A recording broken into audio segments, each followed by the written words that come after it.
Ayun, hello guys, kumusta kayo dyan? Long time no see. Of course, syempre, ang tagal din natin hindi nagkasama kasi nga naging busy ako lately, no? So, hindi ako nakagawa ng video ko tungkol sa pagluluto kasi, ayun, busy nga. Kasi pinaparenovate ko yung aking negosyo. Kaya, ayun, so ngayon lang ulit ako nagkaroon ng time.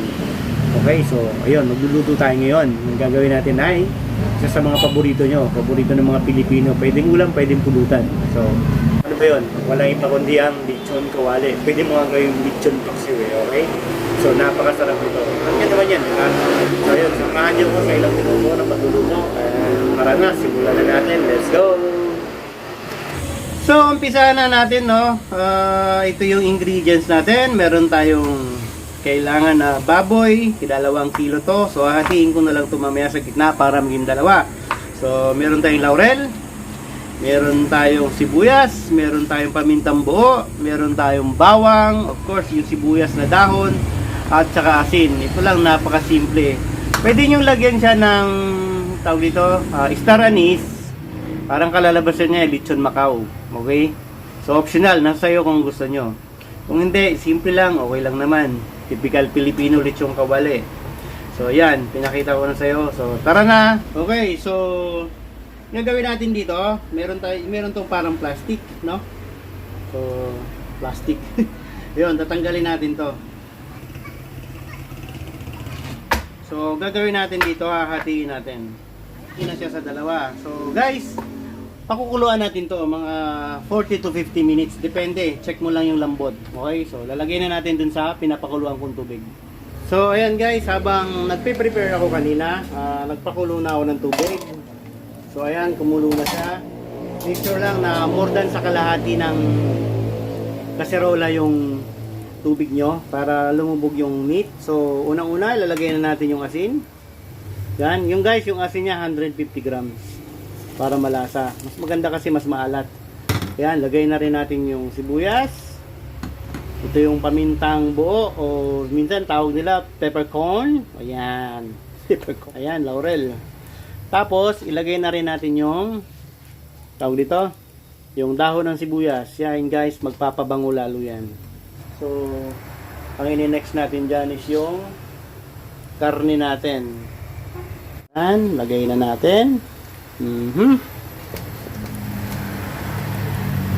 Okay.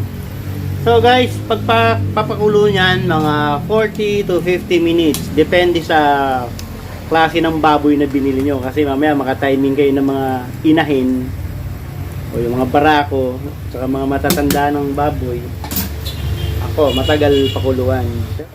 Pwede natin siyang i-slow fire na lang. Slow fire, orasan mo 40 to 50 minutes. Okay? Antayin na lang natin.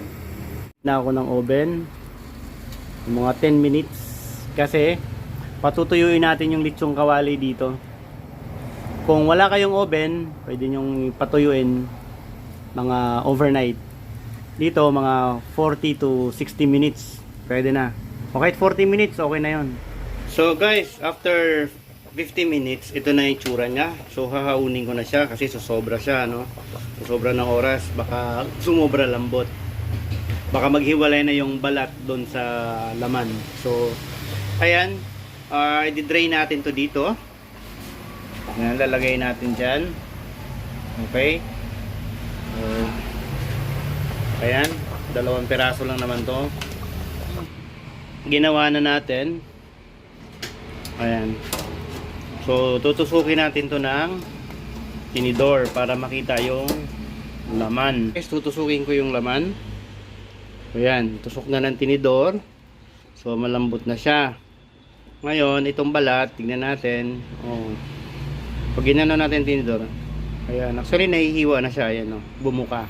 So, guys, ready na to. Ngayon, bago mo siya isalang sa mantika, gagawin natin, dadry natin, patuyuin natin. Pwede ito sa room temperature ng magdamag, kinabukasan, or pwede mo siyang iinit sa oven ng 1 hour kung nagmamadali ka, kung may oven ka. Kung wala, pat dry mo na lang, pwede rin. Siguro mga 4 hours lang, pwede na kung nagmamadali ka. Pero mas maganda kung room temperature, 24 hours magdamag. So ngayon, isasalang natin to sa oven. So guys, sinet ko na yung oven ko ng 35 minutes. Yan. Para mamaya, pwede na natin siyang lutuin after nito. Pwede na natin siyang isalang. Okay? So guys, ayan na. Tapos na yung pinatuyo natin dito sa oven. So, kunin natin. Tignan natin ang itsura after 35 minutes. Yun. So ayan na siya. Mukha na nga siyang lechon eh. Oh. Oh, ayan. So guys, ito na oh. Tignan nyo. So tuyong-tuyo na siya. Oh, ayan. Mainit. So ready to go na to. So ilalagay na natin to. Ayan.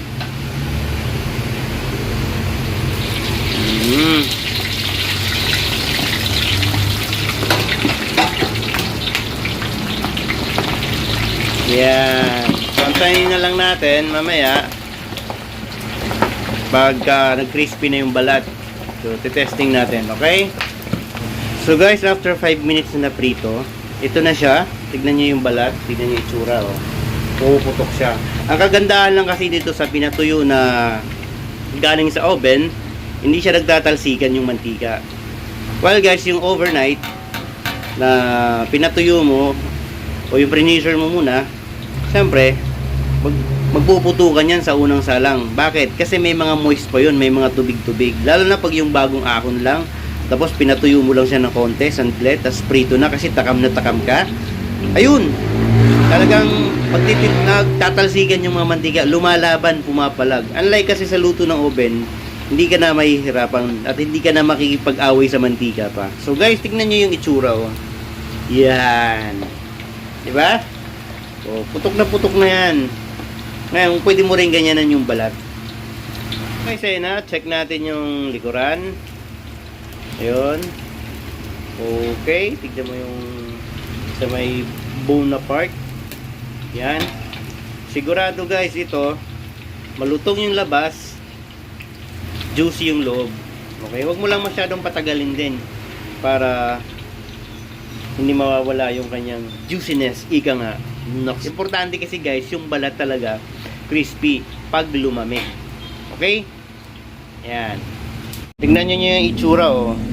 Napakasarap niyan. Actually guys, pwede nyo itong ihalo sa crispy kare-kare. Sa mga lahat ng crispy.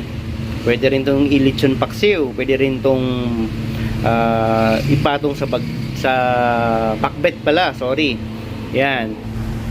Alright guys, ito na yung lechong kawali natin. Pakinggan natin mabuti. Ayan. Malutong na malutong. Okay, so after 15 minutes na pagpapalamig, yan yung taba niya oh. Oh. So unang gawin natin, tanggalin muna natin yung dito, yung buto. Yan. Tignan natin yung loob. Hop. Yan oh. O, di ba? Juicy pa rin yung loob, guys. Ayan oh. So, ready na. Sabi natin yan. Saka natin siya hihiwain. Tingnan natin ha.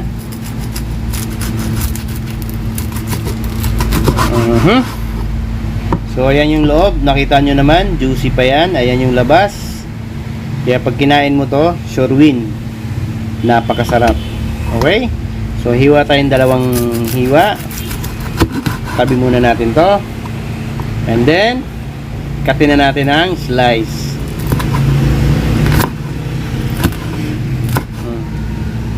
Guys, ano yung itsura oh? So, lechon na lechon talaga yung itsura. Ito yung balat. So, tikman natin at kainin. Pakinggan nyo mabuti.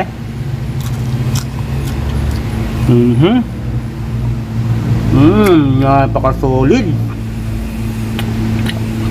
Nandun yung crispy. Tapos, yung juicy sa loob. Ito pa.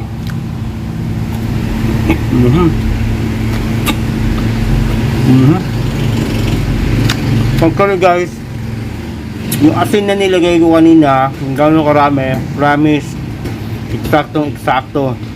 Nanunuot yung lasa.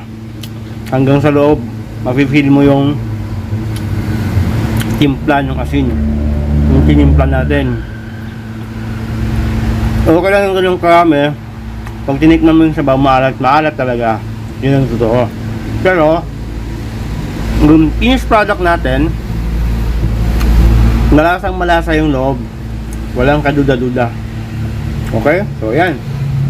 So, ito na nga guys, yung lechong kawali natin. Ayan, oh. So, kanina tinikman ko na. Tikman ko ulit. Tignan nyo, oh. Napakasarap. Ang sarap sa kanin. Napakayambot. Ang lalim, yung loob. Pwede yung labas, napaka-crispy.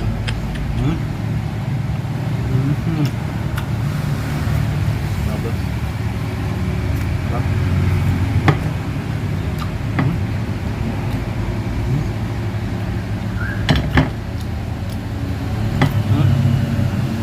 Sarap, promise. Gawin nyo to. Okay? So guys, hanggang dito na lang yung video ko, no? Maraming salamat sa mga nanood. Sa mga hindi pa nakapag-subscribe, please like and subscribe to my channel, guys. Marami pa tayong video gagawin. Thank you. Shout out dun sa mga nasa stage dyan, mga nanonood nating mga kakilala at kaibigan at kamag-anak. Thank you sa inyo sa pag-subscribe at sa panonood. Yung mga basta sa lupalop man kayo ng mundo, maraming salamat talaga. Kung hindi pa kayo nakapag-subscribe, please subscribe to my channel. Yes, please. Thank you very much. So, nandito na lang. Maraming salamat sa inyo and God bless us all. See you on my next video. Bye!